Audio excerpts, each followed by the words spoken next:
Some things you've just got to experience in order to believe it. An example that comes to mind for me is the first time I went to see the Dave Matthews Band. I, of course, was a fan for a long, long time. I owned several albums before I got a chance to go and see them perform live for the very first time, and I'd heard from everybody I know that they were really awesome live.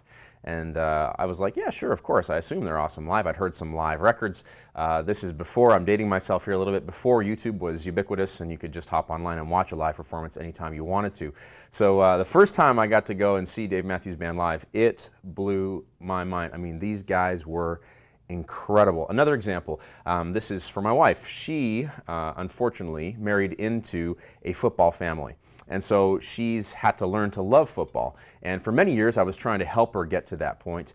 And she never really turned the corner until we happened to be in Phoenix one Christmas visiting her family. And we got a chance to go to a NFL football game. It was the Phoenix Cardinals against the Saints. And my wife sat there with me, and you could just feel it happen to her as the game progressed. She got hooked. The energy of the crowd, the excitement of the game itself. Of course, she'd had several years of learning the game, so she knew what was going on. But it was that experience, being in that stadium live, that got her hooked on NFL football, and my marriage has been a happy place ever since. An example from my personal life, first time I ran a triathlon, it was an experience I will never forget. I had heard that it was a difficult thing to do, and I trained for it, but nowhere near hard enough. That triathlon literally almost killed me. It was one of the worst experiences of my life, to the point that I never made that mistake again. I've run two since. This past summer I did an Olympic distance triathlon, and I trained my butt off, let me tell you, because I'd had that first experience where it scared me so much. I realized this was a race to be respected. You don't know what you're in for until you've had the experience. One more example, and this is one that most of you can relate to. If not, you will relate to this at some point in your life. Dirty diapers. You hear that they're terrible. You hear that they can be the most disgusting thing you've ever seen or experienced, but you have no idea until you yourself are up to your elbows in your child's stuff. It is not fun. There were some times, I have 4 kids, there were some times when my wife and I would just look at each other and laugh. You'd come out from changing them and you're almost covered head to toe. And it is quite the experience. This is perhaps why, for so many of us, faith is so difficult. This simple truth that you have to experience something to really believe it. This is maybe why faith is so difficult. We admire faith in others. But the question is, how much faith, like really, if you're honest about it, how much actual faith do we experience for ourselves? This is a big problem in the age in which we are living. We are living in an entertainment-based age like almost never before. With the ubiquity of social media, I mean, you are getting bombarded with messaging nonstop. I am as well. When I come into the office in the morning, the first thing I do is hop online and I check various websites and I check various blogs, and I'm receiving this information immediately. I am experiencing life through the experience of others. The problem with this is that authentic experience, like you actually having the experience for yourself, not just watching someone else having an experience, but you actually having that experience. Authentic experience for us is sporadic at best, and I believe sometimes can be missing altogether. You may have thought this thought, well, I'd like to believe in God, but I just don't see enough evidence of Him. If that's you, then it's possible that God is like a dirty diaper. You're just going to have to see Him to believe it. This is Judges chapter 13.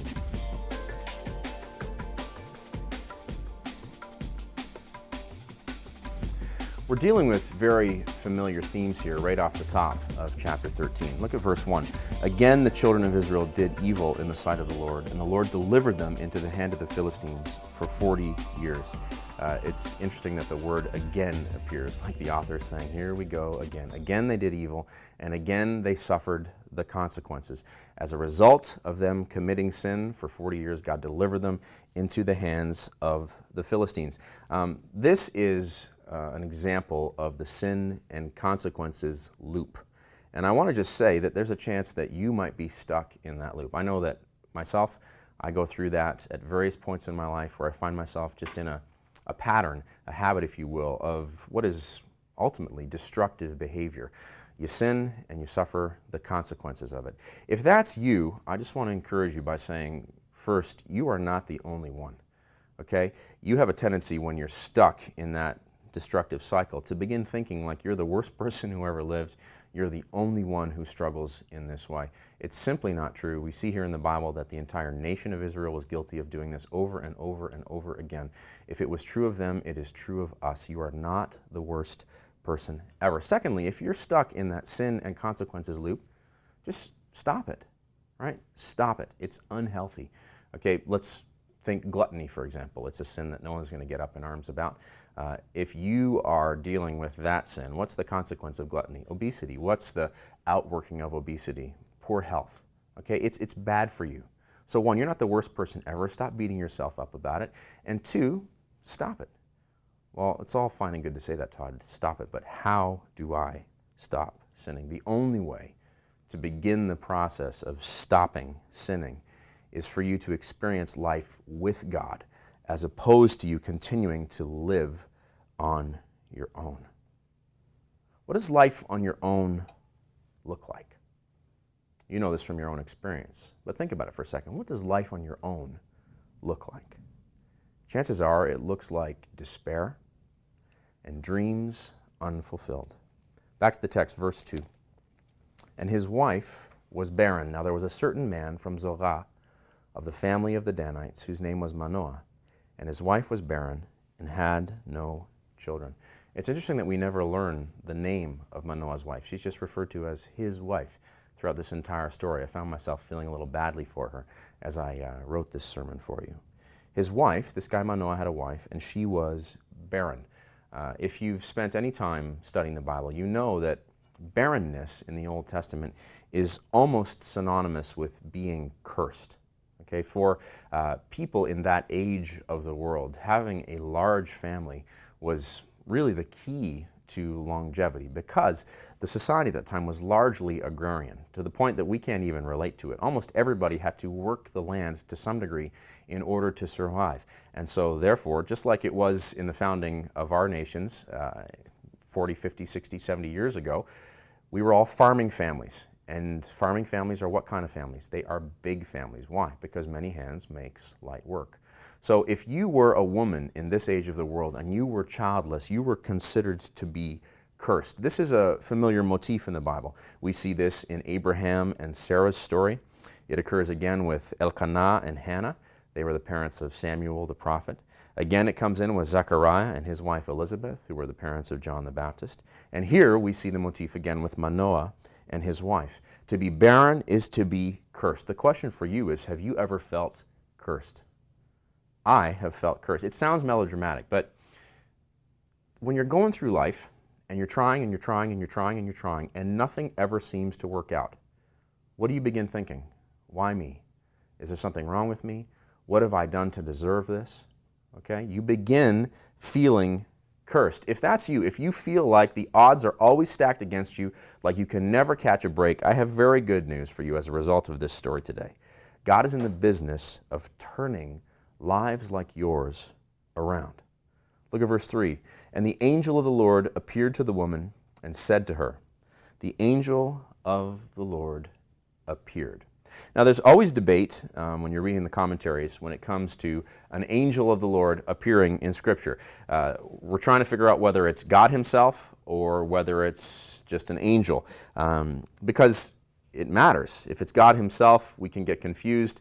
If it's not God himself, it's a little easier to understand. You'll see why we get confused in just a minute. Most of the time in the Old Testament, when the angel of the Lord appears, it's positioned, especially when you read it in the Hebrew, as God himself. Okay, this is specifically in the Abraham stories. So when God is appearing to Abraham, it's almost always positioned as God himself. Specifically, the character is speaking in the first person as if he is God.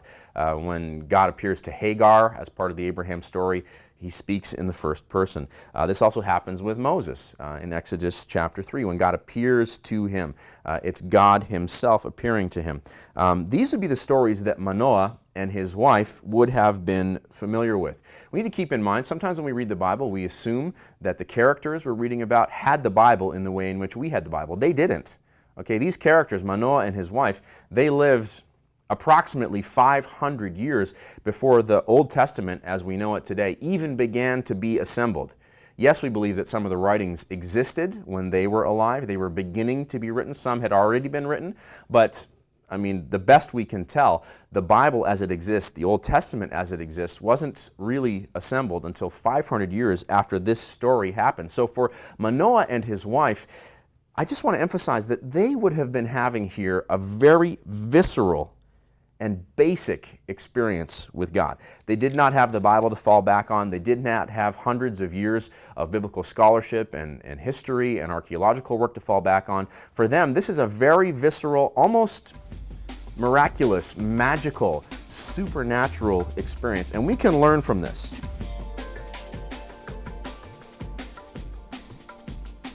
Simply put, so much of our so-called experience of God is really, if we're honest, third-hand head knowledge.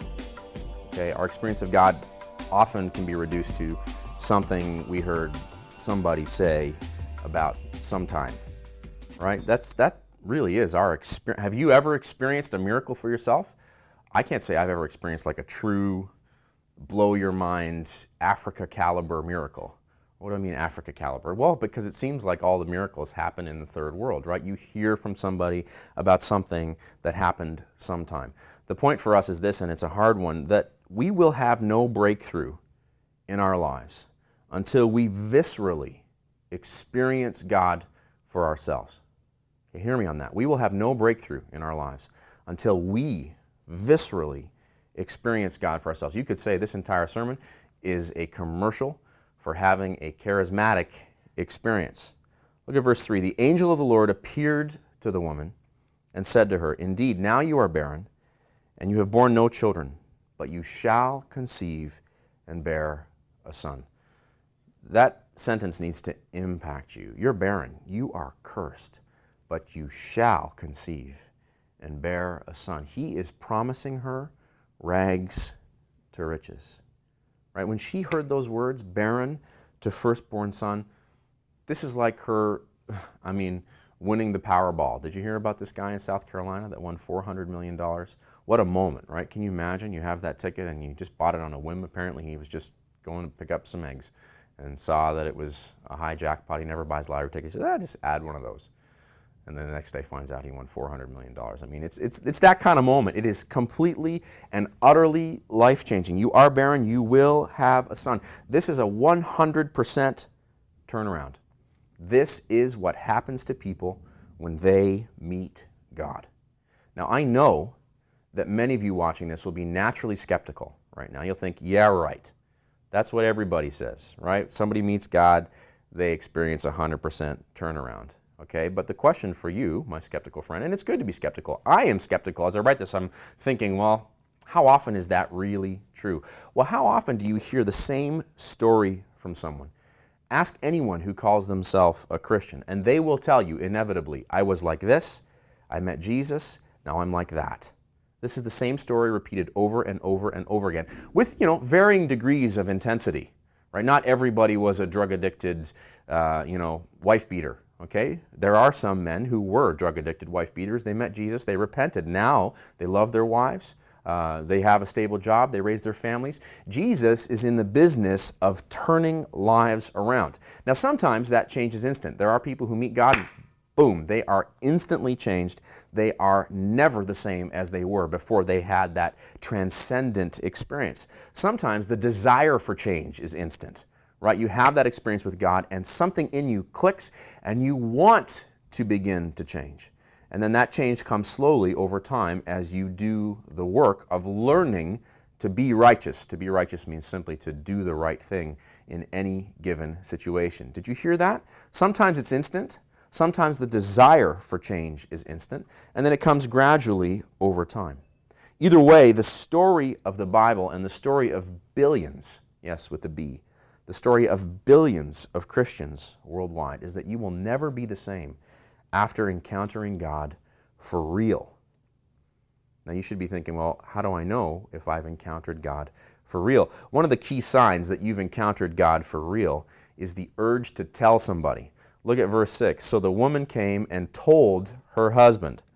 So she has this experience, this incredible moment. First thing she does, she runs and tells her husband. In our age of social media, where everybody tells everybody what they're doing all the time, there is no better time for you to be telling people about your experiences with God. One of the best ways to do this is to just have it be casually part of your conversation, right? One tweet, you're talking about the bottle of wine you had with your wife. The next tweet, you're talking about the incredible experience you had at church. The next tweet, you're reacting to the Bears going undefeated. The next tweet, you're talking about the fact that 1 Corinthians is blowing your mind. What does this do to your audience, the people who are observing your life, the people who don't know God, who are looking at the way in which you, someone who loves Jesus, in the way in which you live? What does this do to them? They look at it and it blows their mind. They're like, he likes football and he loves Jesus. He and his wife sit outside and have a glass of wine just like me and my wife do, and yet he's reading the Bible. This begins to mess with their preconceived notion of what a Christian is. Many people think that Christians are crazy. How could you possibly believe in this old book and this crazy story about God becoming a man to save humanity from their sins? It is a crazy story. The way in which it becomes less crazy is as you watch somebody whose life is defined by this story live their life out in a way that is ultimately vibrant, successful, full of life, love, and peace. And you go, wow, that person has something that I don't have and I would really like to have. So as you have experiences with God, share them. Not in some super spiritual, weird, religious way. Just be honest about the experiences you're having with God and see the ripple effect. Of course, maybe you aren't having any experiences with God. Look at verse 8. Then Manoah prayed to the Lord and said, O my Lord, please let the man of God whom you sent come to us again and teach us what we shall do for the child who will be born. So Manoah's wife has this experience, comes and tells him about it, and then he, after hearing her, prays to the Lord that he would send this messenger again. The point is clear. He's got to see it for himself, right? Why else would he ask for a repeat performance? He's not just going to take his wife's word for it. He wants to see for himself. Immediately, if you're a Christian, doubting Thomas should be coming to mind. Poor guy.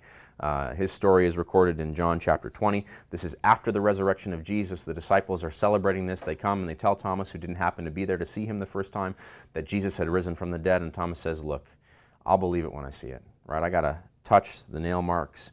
I got to touch the spear mark in his side. If I can do these things, then I will believe.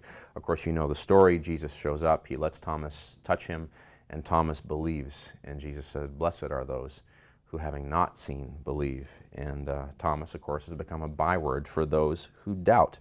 I just want to encourage you not to beat yourself up if you are someone who doubts. It is normal to doubt. My father raised me and said to me often, it is a good thing to doubt. Only crazy people never have any doubts. Okay, so if you find yourself from time to time having some doubts about this whole God thing, you are completely normal. In fact, if you find yourself faithless from time to time, you would fit right in to the Bible. So stop beating yourself up if you don't believe at first blush. It's important to note that Jesus didn't banish Thomas. He let him touch him so that he might believe. And with Manoah too, God is kind. Verse 9, and God listened to the voice of Manoah, and the angel of God came to the woman again as she was sitting in the field. God listened to the voice of Manoah. God listens. We could park the whole sermon right there. God listens. It's important to remember that Manoah is a nobody until he shows up in this part of the book of Judges. He's just a nobody, and God listened to him. In light of that, do you have any reason to think that he won't listen to you? The only question, perhaps, is have you spoken with him lately? For me, most of the time I spend actually speaking to God, like literally talking to God and then listening and then talking and then listening, is to and from work. So on my drive into work and on my walk up to the office and often on my walk to the car. And I have to catch myself because I'll literally be talking quietly and I'm walking on the sidewalk and people look at me weird, like, why is this guy talking to himself? But that's when I do it. On my way to work and on my way home from work, I talk to God. I just talk about the stuff that's on my mind, the things I'm worried about, and I speak for a bit and then I listen and I wait to see if God responds. For me, God responds just with thoughts that come into my mind. Is it possible that it's the prune juice and not God? Yes, it's possible. I believe that God has spoken to me throughout my life, and I'm not at this point about to say, you know what, I've been wrong, it really has been the prune juice. I live by faith and not by sight, and as I talk and listen, I believe that God speaks to me. We see here in the Bible that God listens to Manoah. I believe that God will listen to you. Okay? God listens, the angel returns, and what does the angel do? He reaffirms his promise. And then it's very interesting to see Manoah's response. If you flip forward, if you're following with the Bible, to verses 15 and 16, if not, it'll be right here on screen. Then Manoah said to the angel of the Lord, "Please, let us detain you, and we will prepare a young goat for you." And the angel of the Lord said to Manoah, "Though you detain me, I will not eat your food, but if you offer a burnt offering, you must offer it to the Lord." For Manoah did not know he was the angel of the Lord. So Manoah has an experience with this messenger. And as a result, he wants to celebrate with a meal. He's like, look, why don't you stay, hang out, I'm going to cook you some dinner. Because he did not realize who he was dealing with. The Bible says he did not know that this was the angel of the Lord. Now, to be fair, back in verse 6, Manoah's wife doesn't say the messenger was an angel. She just said that he looked like one, that he had the countenance of an angel. In Hebrew, the word for his face was that he looked terrifying. Okay, so this was a terrifying visage. This was an impressive person, but she doesn't explicitly say he's an angel. But a dude who looks like an angel appears to your wife and prophesies life-changing turnaround. You pray to God that this dude might return, and he does return, and then reaffirms his prophecy, and your response is to cook dinner. I think the point here is that Manoah is maybe a little bit dense or excessively culturally habituated. What do I mean by that? He just does what everyone else around him does. And if you know anything about the culture in which we live, this is a pressure that you and I have to deal with all the time. Everyone does the same thing. In the city in which I live, what do people do on Friday night? They get pizza and watch a movie. Then they put the kids to bed and they sit together and have a glass of wine. Okay? It's pizza and movie night in the city in which I live. And it's no joke. If you try and call a pizza place on Friday night, last week it took me 34 calls to get past the busy tone, to get through to my pizza place. Why? Because everybody does the same thing all the time. Now, it's completely innocuous if it's just pizza, but if it comes to unbelief, to a habit of worshiping self over God, to a habit of not even considering the things of the supernatural, if everybody just lives with their focus being themselves all the time, and you become culturally habituated, this can be a very bad thing. Manoah is a little bit dense or excessively culturally habituated, just like ourselves. I also think he's a little bit pantheistic. Look at verse 17. Then Manoah said to the angel of the Lord, "What is your name, that when your words come to pass, we may honor you?" Seems like no big deal. Tell us who you are so that when this miracle occurs, we can give respect where respect is due. Except that the word for honor in the Hebrew is glorify you. What is your name, that when your words come to pass, we may glorify you? I think that Manoah might be setting up to worship this guy. Why do I think that? Well, it said at the start of the chapter that Israel sinned and God delivered them into the hands of the Philistines for 40 years. So we know for sure that for 40 years, the nation has been living under foreign rule. And we know that the Philistines were idolaters. We know that they worshipped false gods. And so this man, Manoah, has spent probably his entire life living in a culture that is completely and totally idolatrous. Okay? It's a very likely situation that he would have spent much of his life worshiping just like a Canaanite. So it is no stretch at all to think that he here is thinking, hey, you know what? You give me a son, you get a worship service, right? This is very normal for human beings. We tend to worship that which gives us what we want. This is why the worship of self is so popular in our age. So he says to the angel, tell me your name so that when this happens, I can throw a worship service in your honor. And the angel in verse 18, I wonder if he smiled when he said, I can't tell you my name because it is too wonderful. The word is wonderful.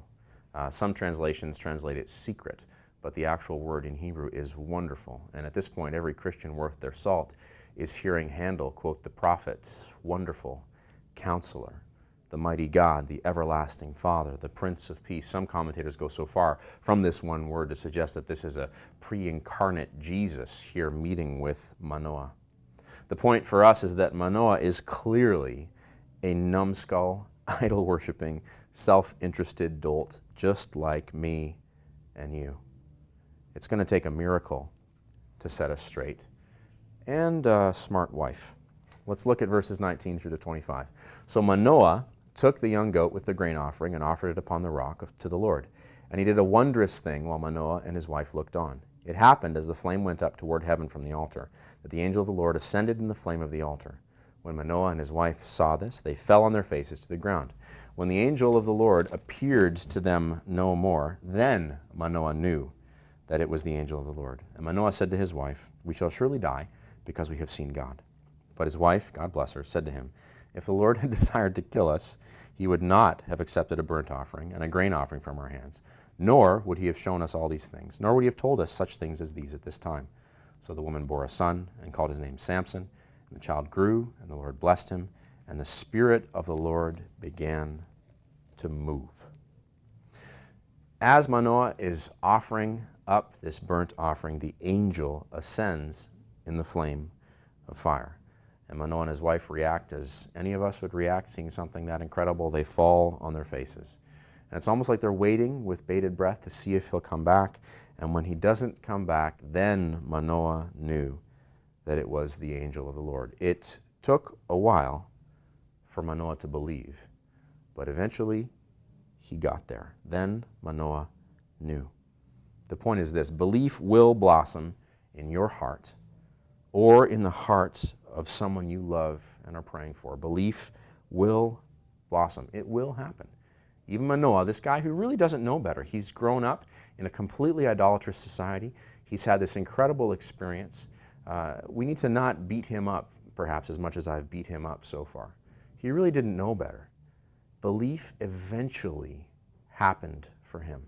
Belief will eventually happen for you. If you are praying for somebody, if you have a family member that you would love to see them come to Jesus, and it's just not happening, you've been praying for years and years and years and years and years, and they're just not coming around, the Bible today says to you, it will happen. Belief will blossom. In the meantime, what do you do while you're waiting for belief to blossom? Maybe you're waiting for it to blossom in your own life. Maybe you're dealing with a season of intense doubt, and you don't even know if you really believe this stuff anymore. Belief will blossom again in you. So what do you do while you're waiting for belief to blossom? Simply, you keep loving God and people, you keep doing the right thing, and you ask forgiveness, of course, when you fail, because none of us succeed at doing the right thing all the time. So you keep loving God, you keep loving people, you keep seeking to learn to do the right thing in any given situation, which is biblical speak for righteousness, doing the right thing, until belief blooms. So keep doing the right thing until belief blooms again in your heart. And when it does, please don't pull a Manoah and kill it with legalism the minute it does. Look at verse 22. And Manoah said to his wife, we shall surely die because we have seen God. He here is quoting Exodus 33. This would have been folk legend for him. It's highly unlikely that he had ever seen, or anyone he knew had ever seen, a written copy of the events in Exodus 33. But this would have been folk legend for sure. This is the scene on Mount Sinai when God is talking to Moses, and he says to him, you cannot see my face, for no man shall see me and live. Okay, God talking to Moses. This is so famous that even to this day, scholars argue about whether an appearance of the angel of the Lord in the Old Testament is an angel of God or God himself, because we remember that story from Exodus 33 where God himself said, no man can see me and live. So if God says, no man can see me and live, then how could it possibly be God? Stop. Manoah has just had this incredible, transcendent experience, and his reaction is to try and categorize it. Well, technically speaking, we're dead because we're not supposed to see God and live. All of a sudden, this pagan becomes religious. Okay, I want to say to you, please resist the urge to follow up or try to explain or categorize your transcendent experiences with God by immediately reverting to learned religious tradition. Well, I mean, that couldn't have happened because the Bible says. Well, I mean, that couldn't have happened because the Bible says. Okay, the Bible was not created to be your debating tool. The Bible was not created to be a system or a mechanism of control. The Bible exists to paint a picture of the grand story of God and his people with an eye to awakening you to your place in that story as God's child. This is where we cue the wife slap. But his wife slapped him and said to him, if the Lord had desired to kill us, he would not have accepted a burnt offering and a grain offering from our hands, nor would he have shown us all these things, nor would he have told us such things as these at this time. Manoah's wife thanked God for this nameless woman who slaps him in the... Now, of course, the Bible doesn't say she slapped him, but her words are like a slap. She's saying, wake up, man. Wake up.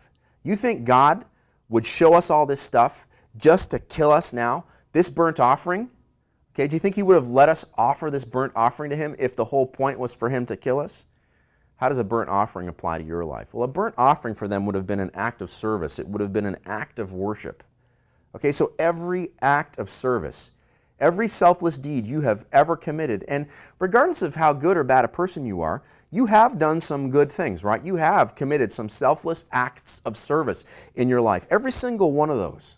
Okay, every moment of worship that you've ever been part of, okay, these things that you have done in God's name. Do you think that he's let these happen just so that he could abandon you now? These things that we have seen, she says to Manoah, okay, this incredible, transcendent experience, every moment of revelation that you, my friend, have ever experienced, and you have experienced moments of revelation for sure.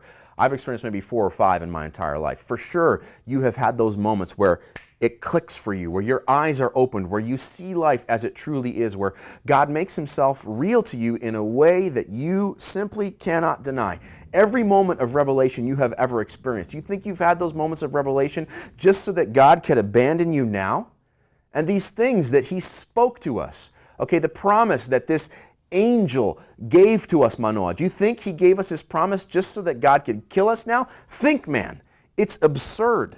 Okay, those timeless truths that you have been taught, okay, taught by your parents, taught by mentors, taught by teachers, taught by friends, those timeless truths that you have been taught, those truths that are ultimately rooted in the teachings of the Bible. Do you think that God has led you through all of that to abandon you here right at the turning point? It's absurd. I don't think so. But don't you get to feeling every once in a while that in spite of everything you've experienced, God is going to abandon you now? I feel that way from time to time. Do not allow yourself to feel that way. Lean on your history. Look what happens in verses 24 and 25 as we close. So the woman bore a son and called his name Shimshon, Samson, and the child grew, and the Lord blessed him. And the Spirit of the Lord began to move upon him at Machanedan between Zorah and Eshtaol. And the Spirit of the Lord began to move. God's promise comes true, and then the Spirit begins to move. The barren womb comes to life, and a young man named Samson begins to experience the dynamic life of God at work in the midst of his everyday existence. My friends, the word for you out of this simple chapter in this very old book is that God will keep his promises to you. And the results? Well, you're going to have to see it to believe it.